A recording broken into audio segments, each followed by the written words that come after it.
Hi, the Cloudblog team is here with Stowe Boyd, the futurist extraordinaire, and we're here at the DFRAG conference in Broomfield, Colorado. Stowe gave a presentation yesterday that was fascinating. Stowe, can you describe that presentation? Sure. I've been spending a lot of time in the last couple of years looking at all kinds of interesting research in the field that I'm calling social cognition, and tying a big bow a bunch of different things. But basically, this is interesting research done by people in sociology, anthropology, cognitive sciences, showing how it is that the way that we relate to each other has a big impact on how we think about the world, what our values are, and ultimately our behavior. And so the talk I gave yesterday was sort of a summary of an interesting subset of the research that I've been looking into, showing that, for example, friendliness in the workplace or in any context leads to higher performance in stressful tasks.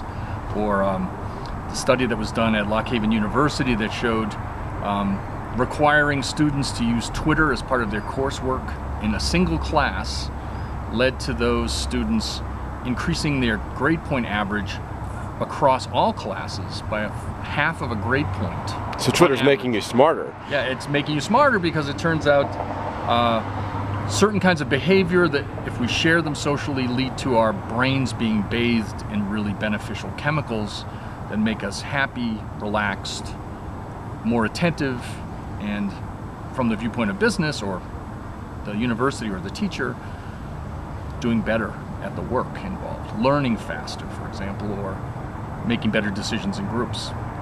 So, I mean, this is a fascinating body of research from diverse people who are not necessarily in the same fields. So one of the things I'm going to be doing in the next year, in 2011, is I'm doing a research initiative likely to be sponsored by large businesses who have a real incentive to try to figure out what's going on, where I'm digging into these disparate, unconnected bits of research and trying to tie them together with the intention of helping corporations, governments, educators, whoever, to apply what we're learning in these studies and what we're learning on the web about social behavior, so that people will do better, that companies can do better, individuals can. So Stowe, what was the most surprising thing about the study that you conducted?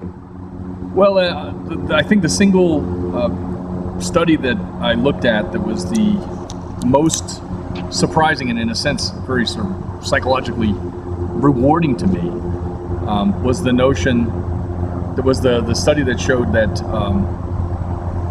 people's performance could be dramatically improved in very stressful tasks by simply having a conversation with somebody beforehand who was acting friendly, who was having a conversation, tell me where you went to school and tell me about yourself and how, tell me about your family and those sorts of things. It leads to a kind of relaxation or some kind of brain chemicals being produced that lead to that person going into a final exam or a job interview or getting up and giving a presentation in a big public forum, and their performance is significantly better. I mean, it's measurably better. That is amazing. It is amazing, and I feel it too. I mean, just something anybody can immediately apply it. Like you're going to do a job interview, call up a friend of yours and talk on the phone with the guy for 10 or 15 minutes, and then go into the job interview. Right. And you'll do better. Do you think women are better suited for this, or do you think it's a cross gender phenomenon? Well, it's that particular study didn't examine gender, but there are some studies. There's a group at Alice Woolley and some of her colleagues at CMU have done some research that suggested one of those beautiful counterintuitive things, that adding people with high IQ to small groups does not lead to group performance increase. And in fact, it can often lead to negative results. See that, yeah, because somebody dominates the conversation and the group dynamic turns into a non-group dynamic. Well, right, so the opposite, the interesting thing is the kinds of people you want to add to small groups to increase the performance is people that are socially sensitive. That is, people who have a strong sense of theory of mind. That is, they're attuned to the fact that other people have other positions and dispositions and perceptions about what's going on, different wants and dislikes and so on. And they can keep in their head that Joe doesn't like Mike and Betty and Carl don't get along very well, or whatever combination of variables that we manage to keep in our heads about people in groups, the people that are more sensitive to that, the people that are attuned to other people, and as a result try to draw them out or balance viewpoints, have a really big and positive impact on small group performance, decision making, for example. And that's strongly correlated with being a woman, it turns out.